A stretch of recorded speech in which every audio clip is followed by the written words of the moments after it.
오늘은 7월 마지막 주일입니다. 저는 최근 금년 여름에 데프리카라는 말들을 신문이나 이렇게 또 TV 이렇게 날씨에 많이 나오더라고요. 그래서 데프리카가 뭔가? 데프리카가 먹는 건가? 파프리카의 사촌인가? 근데 아니더라고요. 우리나라 대한민국과 아프리카를 합쳐서 데프리카, 서울과 아프리카를 합쳐서 서프리카, 뭐 김포는 김포와 아프리카를 합쳐서 김프리카인가 합니까? 처음에는 갑자기 데프리카 그러니까 무슨 파프리카 사촌이 나왔나. 근데 사실 저는요, 낮에 더운 것보다도 밤에 이놈의 열대야. 야, 이게 기온이 25도 이하로 안 내려가는 것을 열대야라고 하지 않습니까? 그래서 한밤중에 초저녁에 잠들었다가 한밤중에 깨어나면 와, 다시 잠들기가 너무너무 힘들더라고요. 그러다 보니까 저는 새벽 기도를 나와야 되잖아요. 그리고 이거는 그냥 좀 잠이 들었다가 더워서 깼는데 어떻게 좀 잠을 잡으려고 애쓰다가 아이고 새벽 기도를 나와야 되는 거예요. 그리고 새벽 기도를 나오다 보면 이게 더위 먹은 데다가 수면이 부족하다 보니까 하루 종일 머리가 띵해가지고 거기다 그냥 낮에 또 푹푹 찌니까 지난주에 이렇게 며칠 힘들어서 애를 먹은 적이 있습니다. 그런데 어떻게 해야 됩니까? 우리 모두 이 파프리카가 아닌 이 데프리카 여름을 잘 이길 수 있기를 간절히 소망합니다. 옆 사람과 인사 한번 나눌까요? 교회가 최고의 피서지입니다. 이 말하니까 막 시원해지는 것 같아요. 아멘, 할렐루야. 오늘 본문은 솔로몬이 7년 만에 성전을 완공했어요. 그리고 성전을 완공했으니까 하나님 앞에 예배를 드려야 되지 않습니까? 그리고 하나님 앞에 솔로몬과 온 백성들이 예배를 드리니까 그 하나님의 성전에 여호와의 영광이 가득하게 임하게 되었습니다. 오늘도 우리들이 예배를 드리고 있지만 우리 성도들이 예배하는 최고의 목적은 뭡니까? 하나님의 영광이 가득하게 임하는 겁니다. 우리들이 예배를 드리는 것은 무슨 공연도 아니고 우리들이 무엇을 했다는 것을 보여주는 것이 아니고 하나님의 영광에 우리들의 모습은 다 가려지고 오직 하나님만 높임받고 하나님의 영광만 나타나는 것이 진정한 예배의 목적이 되는 것이죠. 그래서 저는 오늘날도 우리들의 예배를 드리는 목적은 오직 하나님의 영광이 임재하는 거고 하나님의 영광이 나타나는 것이 되어야지 다른 것이 끼어들면 그건 예배가 아니고 그건 공연이나 사회적인 모임이 될 수도 있다는 우려가 있다고 생각합니다. 그래서 오늘 이 본문을 통하여 우리들의 예배 속에 어떻게 해야지 하나님의 영광이 임할 수 있는지를 깨닫고 하나님의 영광이 임재하는 예배를 우리 모두가 드릴 수 있기를 간절히 소망합니다. 솔로몬은 성전을 완공한 이후에 지성소에 이 말씀을 벗게 하나님의 언약궤를 모신 직후에 바로 하나님 앞에 예배를 드렸습니다. 그리고 하나님 앞에 예배를 드리는데 하나님의 영광이 나타났던 것이죠. 그러면 이들이 어떻게 했기에 이 성전에 하나님의 영광이 임재했습니까? 오늘 본문을 묵상하면 제일 먼저 하나님의 영광이 임재하기 위해서는 우리들이 하나님 앞에 뭔가 더 헌신하고 섬기는 플러스 알파가 있어야 된다는 것을 오늘 말씀은 우리들에게 보여주고 있습니다. 오늘 11절에 보니까 원래는 제사장들이 반열에 따라서 하나님을 섬기는데 오늘 본문 11절을 보면 오늘 본문에서 예비하는 이때에는 제사장들이 그 반열대로 하지 아니하였다고 나오고 있어요. 중요한 힌트를 주고 있는 것이죠. 항상 반열대로 내 순번이 되면 책임감을 갖고 의무감을 갖고 하나님께 섬기고 봉사해야 되는데 사실 제가 봤을 때는 지금의 시대도 자신의 순번이 오면 의무감이든 책임감이든 그렇게라도 자기의 순번을 지켜주면 감사하죠. 그러나 하나님의 영광이 임하기 위해서는 그 의무나 그 순번이나 그 책임감을 넘어선 무언가가 더 있어야 된다는 것이죠. 이것이 바로 플러스 알파를 오늘도 하나님 앞에 드리는 우리의 믿음이 있어야지 하나님의 영광이 임재할 수 있다는 겁니다. 그러면 이제 오늘 본문에서 그러면 이들은 어떤 순번에 따르는 그들의 의무, 책임감을 넘어서 무엇을 하나님 앞에 더 드렸을까? 무엇에 플러스 알파가 있었을까? 이걸 우리는 찾아보면서 묵상해야죠. 이들의 첫 번째 플러스 알파는 뭐냐? 스스로 정결하게 하는 믿음이 있었다는 겁니다.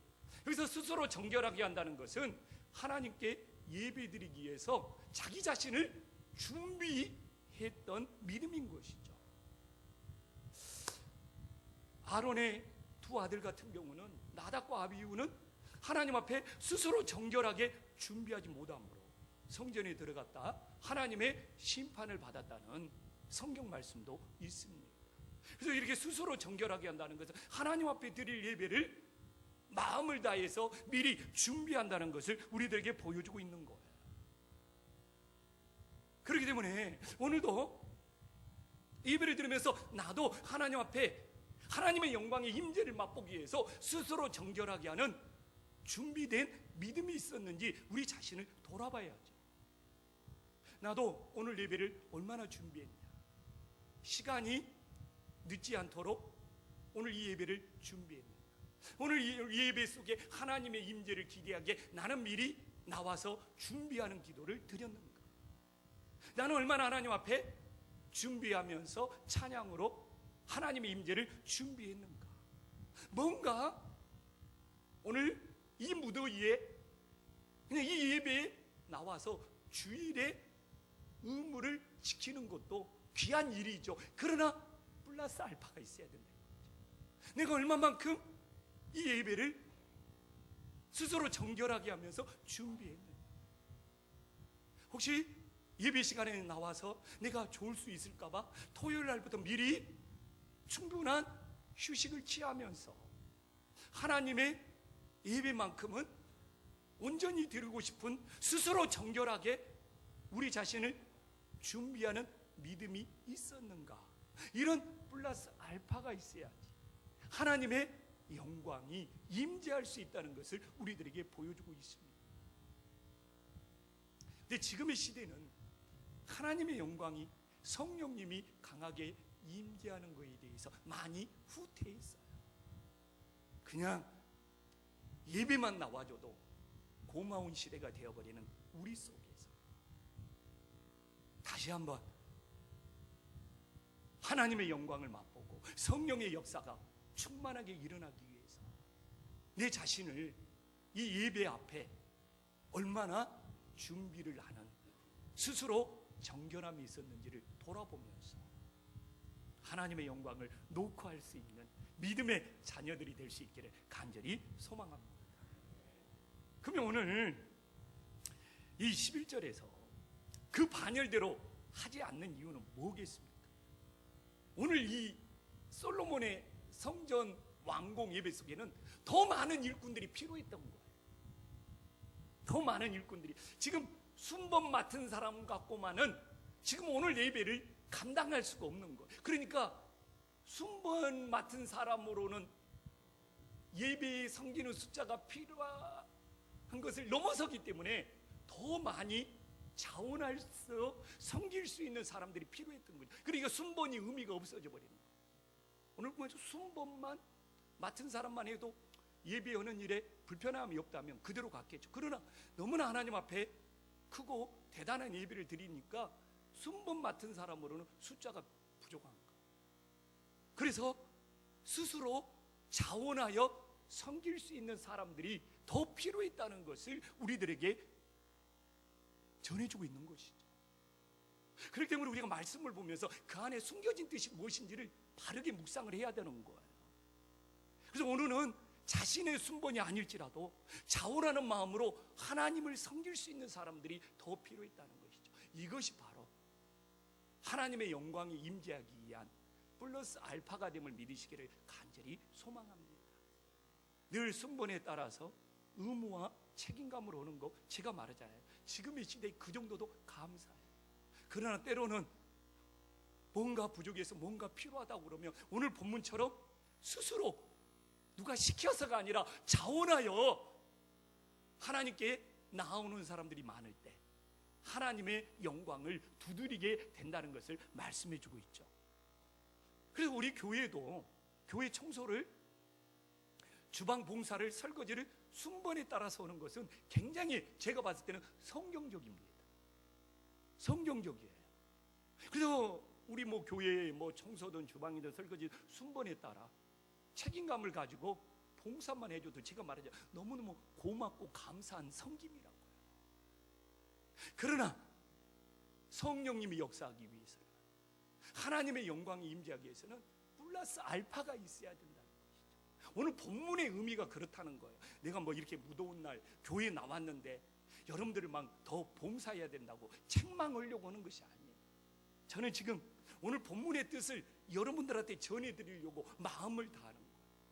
내 순번에 따라서 봉사하는 것은 그 책임은 물론이고, 또한 하나님께서 필요로 한 곳이 있다면 스스로 자원하여 더 섬기는 마음이 있을 때 하나님이 임재하여 하나님이 함께하는 놀라운 역사가 일어남을 믿으시기를 간절히 소망합니다.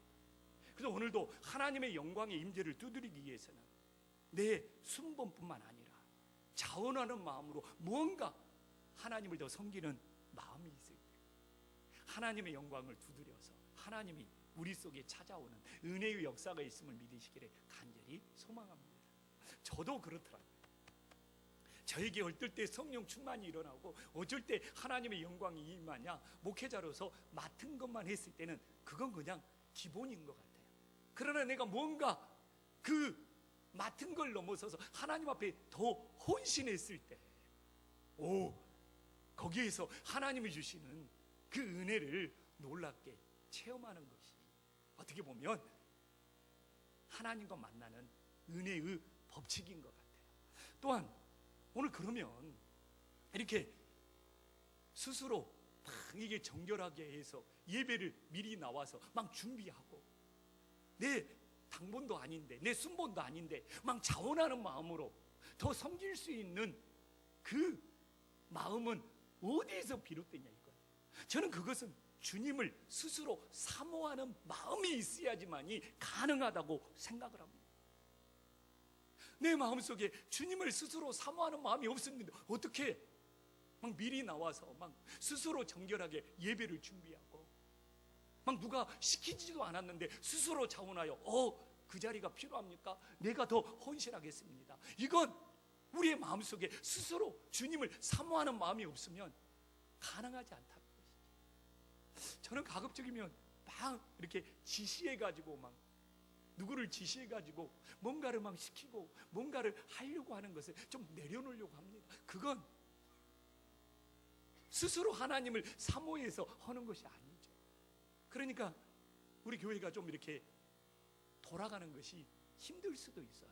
막 내가 막 전화 걸어서 막 누구 권사님 누구 집사님 뭐 좀 해야 됩니다 이렇게 지시하지 않기 때문에. 그럴 때로는 우리 장로님조차도 목사님이 좀 그렇게 해야지 우리 교회가 좀 잘 돌아가고 숨통이 트이지 않겠습니까? 이런 진짜 부탁을 할 때가 있어요. 그러나 저는 좀 더디 갈지라도 스스로 사모하는 마음이 불릴 듯 일어나가지고 예배를 준비하는 것도 스스로 정결하게 해서 준비하고 봉사하는 것도 스스로 자원하는 마음으로 봉사해야지. 거기에 성령님이 역사하고 하나님이 역사하지 않습니까? 어떻게 교회가 그냥 목사 보고 목사가 시켰다고 하는 것은 하나님의 역사가 아닐 수도 있는 것이죠. 그래서 정말 오늘도 이 무더위 속에서 예배를 드릴지라도 우리가 예배를 준비하는 것도 우리가 헌신하고 봉사하는 것도 누가 지시하고 시켜서가 아닌 또한 내 의무나 책임감으로 끝나버리는 것이 아닌 내 마음속에 주님을 스스로 사모하는 마음이 커지고 커져서 우리를 정결하게 준비하고 우리가 스스로 자원하여 하나님을 섬길 수 있는 믿음의 역사가 일어나기를 간절히 소망합니다. 뭐 아멘 소리가 적은 것은 좀 목사 제가 좀 시켜달라는 거예요? 응?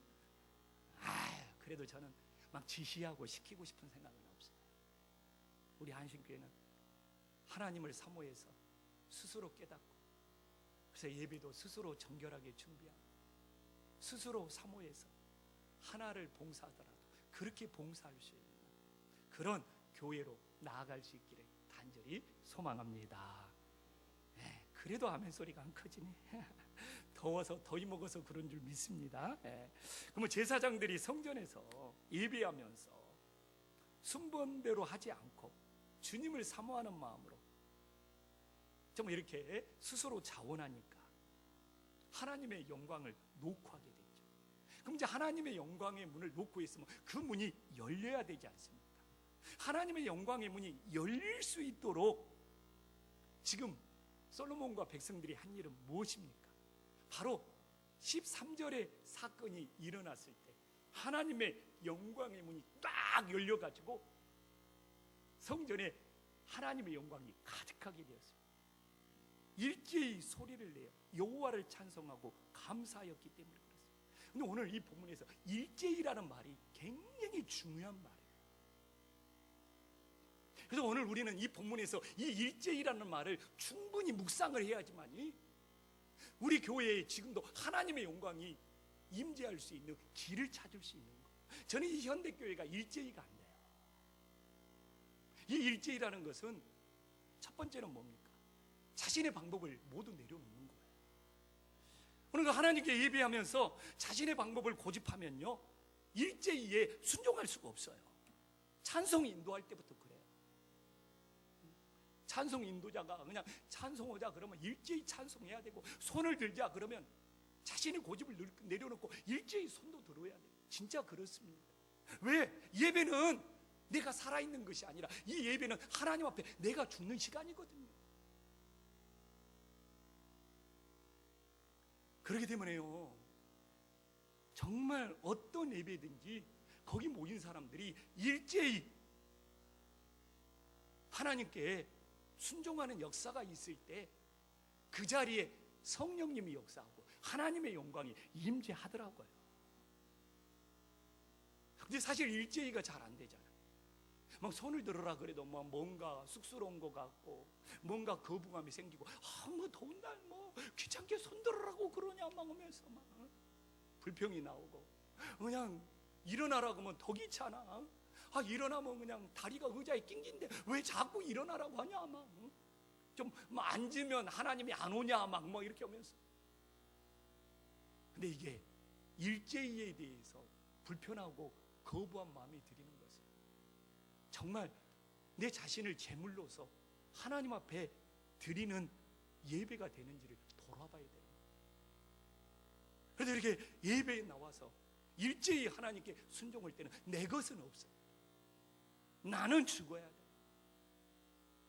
그래서 그냥 일제히 하자는 것들이 있잖아요. 찬송 부르자고 하면 소리 내어서 일제히 찬송 부르고, 기도하자고 하면 일제히 소리 내어서 기도. 오늘 소리 내어서 찬송하고 감사했다고 그래요. 개인적으로 할 때는 누가 뭐라고 안 해요. 개인 기도할 때는 자신의 방법대로 하면 돼요. 그러나 모여서 예배 드릴 때는 일제히로 우리들의 마음이 모아졌을 때 진짜 성령님이 역사하는 거예요. 그래서 혹시 오늘도 그냥 일제히 하나님 앞에 예배 드리는데 늘 뭐 손을 들라 뭐 소리 내어서 뭐 찬양 부르자 이럴 때 혹시 내 안에 거부감은 없는지, 그건 내가 하나님 앞에 아직도 내 고집 내 아집이 죽지 못했다든지, 아니면 내가 아직도 내 자신이 제물이 되지 못했기 때문에 쑥스럽다든지. 그래서 정말 내가 죽었다면, 그리고 내 안에 예수만 산다면 우리들이 일제히가 하나님 앞에 일어나서 성령의 역사가 있을 수 있기를 간절히 소망합니다. 그래서 우리가 두 번째로 일제히는 뭡니까? 모두 하나된 마음이 되는 거예요. 일제히에는 지금 거기에 모이는 사람들이 하나된 마음, 한 뜻이 된 거예요. 근데 제가 성경을 보거나 지금 보면 성령이 역사하는 곳은 그 모인 사람들이 한 마음으로 일제히가 되었을 때 성령님이 역사하고 하나님의 영광이 임재하더라고요. 오순절날 마가다락방에 봐볼까요? 사도행전 1장 14절에 보면 지금 성령님이 역사하기 직전입니다. 뭐라고 말합니까? 더불어 마음을 같이하여 오로지 기도에 힘쓰던, 이게 일제히 한 마음이 된 거잖아요. 이걸 뭘로 다르게 표현합니까? 지금 오순절날 마가다락방 모인 그 120명만큼은 그들이 더불어 마음을 같이하여 오로지 기도에 힘쓰더라. 근데 우리는 교회에서 기도해봐도 일제히 안 돼요. 그냥 좀 앞에서 기도하는 사람이 좀 길어지면 눈 뜨고 옆 사람 쳐다보고 두리번 오거든요. 그래서 괜히 나는 이제 기도를 언제 멈춰야 될 건가 또 이렇게 마치려고 주변을 살피려고 눈 한번 딱 떠서 돌아보거든요. 그때 나하고 눈이 딱 마주쳐가지고 그 멋쩍음. 저는 예배를 인도해야 되니까 어느 시점에 마무리하고 넘어가야 되냐, 이게 상황을 파악하기 위해서 눈을 뜬 건데 왜 눈 뜨고 있다고 나하고 마주쳐요. 그때 진짜 서로 그 어색함. 그래서 정말, 그래서 봐보십시오. 사도행전 2장 2절에 그 공간에 성령님이 가득한 거예요. 무슨 사람 한 사람 속에도 성령님이 역사하지만 일제히가 되잖아요. 그러면 그들이 앉은 온 집에 가득한 거예요. 오늘도 하나님의 영광이 그 성전에, 오늘 보면 14절에 보면 성전에 가득한 거잖아요. 그래서 어떻게 보면 하나님의 역사는 이렇게 일제히만 되면 그 공간을 하나님이 영광으로 채워버리고 성령의 역사로 채워버리더라고요. 참 우리는 이것이 그리운 시대에 살아가고 있지 않습니까? 그냥 우리 공간에 그냥 한번 성령님이 가득하고 우리 공간에 하나님의 영광이 가득해야 되는 거예요. 그것을 가로막는 것은 우리가 일제히 하나된 마음이 되지 않기 때문에 그래요. 근데 우리가 다음 주에 성찬식을 하잖아요. 초대교회는 이 일제히 마음을 모으기 위해서 성찬식 때 내가 한 목사하고 불편한 마음이 있어요. 그러면 성찬 받기 전에 한 목사한테 내가 지난주에 한 목사를 이렇게 뭐라고 해서 미안다 사죄를 하고 성찬을 받을 때 그 성찬 속에 일제히 한 마음이 되어서 성찬을 받음으로 그 포도주와 떡이 예수님의 살과 피가 된다고 믿었던 것이죠. 하나님이 임재해야지만 그 떡과 포도주가 예수님의 몸과 살이 되는 거기 때문에 그렇게 고백을 했어요. 그래서 오늘도 아무리 무더울지라도 일제히에 하나된 마음의 역사가 일어나서 이 예배드린 이 공간에 성령님이 가득하고 하나님의 영광이 충만히 채워질 수 있기를 간절히 소망합니다. 그래서 이 일제히는 뭡니까? 자신을 하나님 앞에 맡기는 거예요. 자신을 하나님께 드리는 거예요. 그러면 하나님이 모든 걸 맡기는 우리들에게 책임져 주신다는 응답으로 뭐가 일어나는 거예요? 하나님의 영광이 임재하는 거예요. 너희들이 일제히 모든 것을 하나님께 드렸느냐? 맡겼느냐? 그래, 너희들의 인생을 내가 책임진다. 그 응답으로 하나님의 영광이 임재하는 거예요. 그래서 하나님께 모든 걸 맡기고 모든 걸 드렸는데 이렇게 하나님의 영광이 임재해서 우리들의 인생을 책임져 주시고 우리들의 인생을 돌봐주시는 거구나. 그렇기 때문에 오늘도 일제히 우리들이 하나님께 맡기지 못하고 그냥 내 문제 내가 스스로 해결하겠다. 하나님의 영광의 임재를 가로막는 것이죠. 그래서 오늘 5장에 하나님의 영광이 임재했잖아요. 솔로몬이 6장 19절부터 뭐라고 하나님 앞에 고백합니까? 이제 하나님의 영광이 임재한 이 성전을 바라보면서 우리들이 무슨 문제가 생겨서 기도할 때 다 하나님이 해결해 달라는 기도에 정말 그렇게 전개되고 있어요. 이제 이 하나님의 영광이 임재한 이 성전을 무슨 일이 생겼을 때 계속 뭐 포로로 잡혀갔을 때, 뭐 가뭄이 들었을 때, 지금처럼 폭염이 생겼을 때 하나님의 성전을 향하여 기도하면 하나님께서 우리들의 기도를 들으시고 우리들의 문제를 해결하여 주시옵소서. 이 기도를 계속 솔로몬이 해나가고 있어요. 그래서 6장이 9절도 길어요. 그래서 오늘도 우리들의 일제히 예배를 드린다는 것은 우리 자신을 드리고 우리 자신의 모든 것을 하나님께 맡긴다는 거 아닙니까? 그래서 하나님이 책임져 주시고 해결해 주신다는 근거로 하나님의 영광이 이 자리에 임재할 수 있기를 간절히 소망합니다. 그러면 이제 우리가 하나님의 영광을 플러스 알파로 두드렸잖아요. 그리고 일제히 그 두드린 하나님의 영광의 문을 열었잖아요. 그러면 그 하나님을 이 장소, 이 공간에 모시기 위해서 우리들이 신앙 고백을 해야 됩니다. 어떤 신앙 고백을 해야 됩니까? 오늘 본문에 보면 이스라엘 백성들은 세 가지 신앙 고백을 해요. 선하시다, 자비하시다, 영원하시다. 단순한 것 같지만 그 안에는 엄청난 뜻이 담겨져 있는 거예요. 제일 먼저 고백하는 것이 13절에 보면 선하시다는 걸 고백하고 있습니다. 우리는 하나님의 오늘도 선하심을 믿어야 돼요. 이게 쉬운 일인 것 같죠? 어려워요. 내 인생이 막히고 내 인생이 고난이 닥치고 그러면 선하신 하나님이 안 느껴져요. 하나님이 선하시다는 것은 하나님의 인도하심이나 하나님의 판결은 늘 공의롭다는 거예요.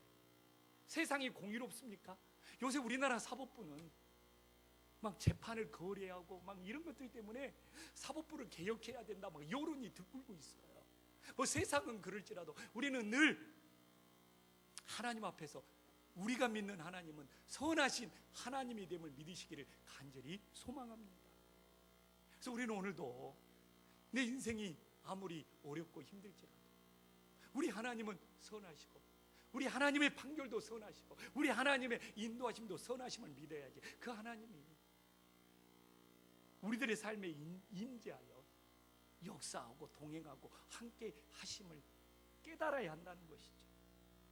그러면 우리는 뭐 하나님의 선하심을 이야기할 때 참 할 이야기는 참 많습니다. 왜 선하신 하나님이 이 세상을 창조했는데 이 세상이 선하지 못하느냐, 이런 질문부터 막 쏟아질 수 있는 거예요. 근데 얼마든지 이 숙제는 풀어갈 수 있어요. 뭐 길게 이야기는 나눌 수 없지만 왜 그러냐, 만약 우리 인간들이 하나님으로부터 나왔다면 인간도 100% 선해야 돼요. 그러나 인간은, 이 세상은 무에서 유를 창조한 거고 이 창조한 흙이라는 재료를 가지고 인간을 만들었기 때문에 인간은 선할 수도 있고 악할 수도 있는 거예요. 하나님이 창조했지만 인간은 하나님으로부터 나오지는 않았어요. 이게 굉장히 성경을 묵상하면서 중요한 포인트입니다. 왜 하나님이 선한데 인간은 선하지 못하냐, 이 숙제를 풀 수 있냐. 하나님이 창조하면서 하나님으로부터 뭔가를 유출해서 인간을 창조했다면 인간은 100% 선해야죠. 그러나 하나님은 하나님이 만드셨지만 그 인간을 창조할 때 하나님 것을 뽑아서 쓰신 것이 아니고 세상은 무에서 유를 창조하셨고 인간은 흙이라는 재료를 사용해서 창조했기 때문에 인간은 선할 수도 있고 타락할 수도 있는 거예요. 그렇기 때문에 인간은 시작부터 자체가 불완전한 존재인 것이죠. 하나님은 완전한 존재이지. 그렇기 때문에 우리는 오늘도 인간은 불완전할지라도 하나님의 선하심을 믿고 나아갈 수 있는, 그럴 때 하나님의 영광이 임재함을 깨달으시기를 간절히 소망합니다. 그리고 두 번째로 왜 성경에서는 끊임없이 자비하심을 고백하고 있냐는 거예요. 하나님의 자비하심이라는 것은 불교의 자비와 달라요. 기독교의 하나님의 자비하심은 100% 용서와 연결이 되어 있어요. 하나님이 죄인들을 용서하신다는 거예요.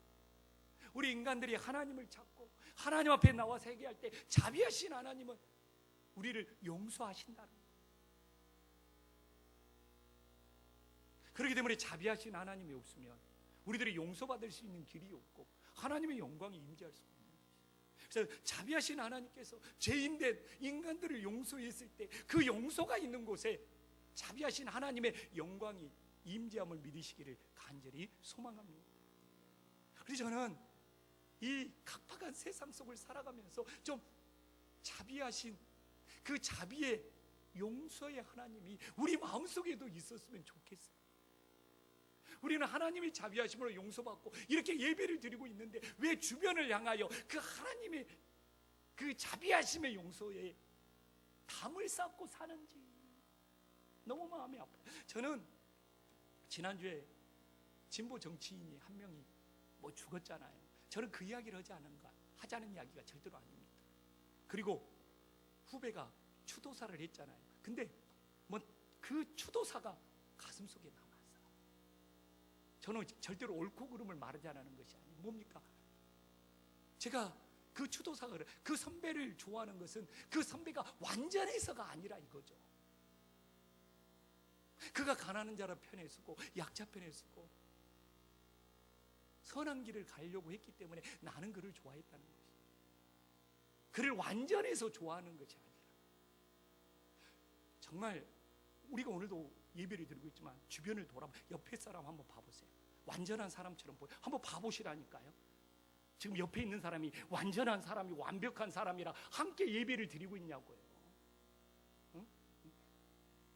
그래서 저는 좀 오늘도 우리가 예배를 드릴 때 자비의 용서의 하나님이 우리와 함께 하지 않으면 예배 드릴 수 있는 자격이 없는 거죠. 그래서 우리는 늘 자비하시는 하나님을 통하여 용서받고 살아가는 존재예요. 그러면 내 옆 사람도 완전한 사람이 아니잖아요. 내 배우자도 안전한 사람이 아니고, 응? 이 성령의 열매 중에 이 자비라는 것은 용서예요. 좀 내 주변을 용서하면서 좀 살아보면 어떨까?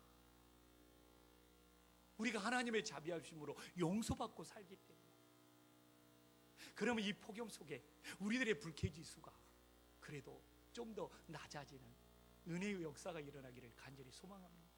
그래서 제가 요새 자비의 용서의 하나님을 느끼면서 우리 황승재 목사나 한별 목사한테 제가 잔소리를 안 해요. 한 목사님, 제가 요새 잔소리 합니까? 그날에도 더운데 웬만한 것은 제가 그냥 지나갑니다. 근데 알아요. 다 잘해서 지금 그냥 지나가는 것이 아니야. 이 폭염 속에 그날에도 이렇게 불쾌지수가 높은데 정말에 좀 더 자비의 그 용서의 마음으로 좀 주변을 바라보자. 그럴 때 하나님이 우리들과 함께 하심을 믿으시기를 간절히 소망합니다. 근데 제일 중요한 세 번째 고백이 남아있어요. 그게 영원하신 하나님의 고백. 이게 굉장히 중요합니다. 우리가 뭐 지금 영원하신 하나님 뭐 별거 아닌 것 같죠. 그러나 성경에서는 영원하신 하나님을 고백하는 것이 하나님께 드리는 최고의 신앙 고백이에요. 왜? 우리는 시간 속에 갇혀서 살잖아요. 유한한 인간이잖아요. 그래서 영원을 고백하기가 참 어려워요. 영원을 고백하지 못하면 하나님을 믿지 않는 거. 영원과 하나님은 100%가 연결이 되어 있어요. 영원을 믿어야지 영원하신 하나님을 믿을 수가 있는 거예요. 그래서 성경에서는요, 사실 영원이라는 고백이 그렇게 많이 나와 있지 않아요. 하나님이 노아하고 언약을 맺을 때 영원이라는 말을 성경에서 사용하기 시작합니다. 그런데요, 우리가 이 영원하신 하나님을 고백하지 못하면 영원하신 하나님의 영광이 임재하지 못하는 거예요. 이건 진짜 코드를 맞추는 거예요. 그래서 오늘도 영원하신 하나님을 고백했기 때문에 이 14절에 보면 시간 속에, 우리는 시간 속에서 살고 있잖아요. 하나님의 여호와의 영광이 가득해서 어떻게 됩니까? 능히 서서 섬기지 못해요. 이게 중요한 거예요. 능히 서서 이게 하나님의 영광이 임하기 전까지만 우리가 섬길 수가 있는 거예요. 하나님의 영광이 임해버리면 섬기는 것도 필요 없어요. 무엇을 해야 되지 않습니까? 하나님의 안식을 누려야 되는 거예요. 이 안식, 하나님의 영원한 안식을 맛봐야 되는 거예요. 그런데 저는 좀 아쉬운 것이 한국 기독교가 너무 섬김을 강조를 많이 했는데 안식에 대해서 동일하게 나누지 못해서 이 영원한 하나님이 주시는 이 하나님의 안식을 맛보는 것이 한국 교인들이 섬기고 일은 열심히 하는데 이렇게 예배를 통하여 하나님의 안식을 맛보므로 영혼을 사모하는 것이 굉장히 저는 약해져 가고 있다고 생각하는 목회자입니다. 사도 바울이요, 삼척전에 가서 하나님의 안식을 맛봐버리니까, 영원한 안식을 맛봐버리니까 어떻게 돼요? 이 세상에 오고 싶지가 않아요. 나는 그냥 영원한 안식 속에서 계속 있고 싶습니다. 다시 나를 세상에 보내지 말라는 사도 바울의 고백이 있어요. 그래서 사실 제가 지난주에 다 준비했어요. 사도 바울의 그런 본문, 그 다음에 창세기 2장에 하나님이 6일 동안 창조하고 제일 먼저 안식을 누렸다는 것부터. 근데 너무 분량이 길어져가지고, 또 이렇게 더운 날 설교가 길어지면 여러분들이 짜증낼까봐 어제 그냥 줄이느라고 힘들었어요. 줄이느라고 힘들었어요. 그러면 우리는 한번 성경에서 하나님이 영원하다고 고백한 것이 아니라 사람 중에 최초로 영원하신 여호와의 이름을 부르고 영원하신 여호와의 이름에 예배를 드렸던 사람이 누구인지 압니까? 바로 아브라함이에요. 그래서 아브라함이 믿음의 조상이 된 겁니다.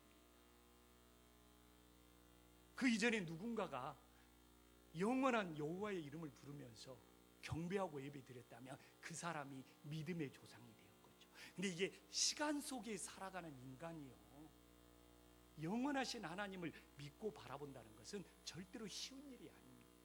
그러니까 인류 최초로 아브라함이 영원하신 하나님을 고백했잖아요. 그러면 너가 정말 영원하신 하나님을 믿는지 하나님은 아브라함에게 시험합니다. 그래서 바로 창세기 22장에 내 아들 이삭을 바쳐라고 그래요. 그래서 하나님이 아브라함을 시험하신 거예요. 그냥 괜히 뚱딴지같이 시험은, 영원을 믿는다면 내 아들이 이 세상에서 고생하는 것보다 영원하신 하나님과 안식을 누리는 것이 더 좋은 거예요. 많은 사람들이 물어보죠. 하나님이 창조하기 전에는 뭐 있냐? 영원 속에서 안식을 누리는 거예요. 이 세상이 끝나면 하나님은 뭐 하죠? 영원 속에서 안식을 누리시는 거예요. 하나님이 영원 속에서는 안식을 누리시고 이 역사 속에, 이 시간 속에 들어와서는 하나님의 일을, 하나님의 운행을, 하나님의 역사를 이루어가는 것이죠. 시간 밖 영원으로 갔을 때는 하나님은 안식을 누리시는 거예요. 그래서 오늘 우리가 이 예배를 드리는 것도 하나님의 영광이 임재할 때 그 하나님의 영원한 안식을 맛보는 거예요. 맛만 보는 거예요. 그러면 이 영원한 안식을 맛보니까 이 세상 것은 아무것도 아니구나.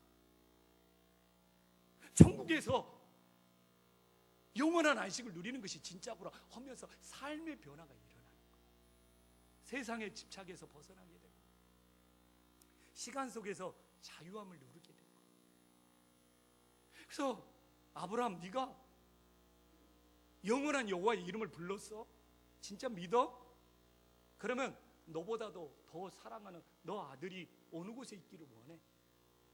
영원한 하나님과 안식하는 삶을 믿고 드릴 수 있어? 그래서 아들 이삭을 바쳐봐. 어떻게 보면 영원한 안식을 믿느냐 안 믿느냐에 영적인 테스트를 하나님이 하신 것일 수도 있는 것이죠. 오늘도 우리는 유한한 시간 속에 살아갑니다. 이 시간 속에 살아가는 우리들이 이 폭염 속에 허우적거리고 있습니다. 그래서 오늘 우리가 예배를 드리는 것도 하나님, 영원하신 하나님을 부르면서 그 안식을 잠시 맛보는 거예요. 계속 누리고 사는 것은 영원 속에 들어가야 되겠죠. 천국 속에 돌아가. 이 세상에서는 이렇게 예배 같은 걸 통해 잠시 맛보는데 이게 기막힌 거예요. 이게 세상과 바꿀 수가 없는 거예요. 그래서 사도 바울처럼 나 거기 계속 있고 싶다. 그러나 바울에게 너의 사명이 있지 않냐? 많은 사람들을 영원한 안식으로 인도해라. 그래서 오늘 우리들이 이 예배를 통하여서는 하나님의 영원한 안식을 맛보고 죽어서는 천국에서 영원하신 주님과 참된 안식을 누릴 수 있기를 간절히 소망합니다. 기도하겠습니다.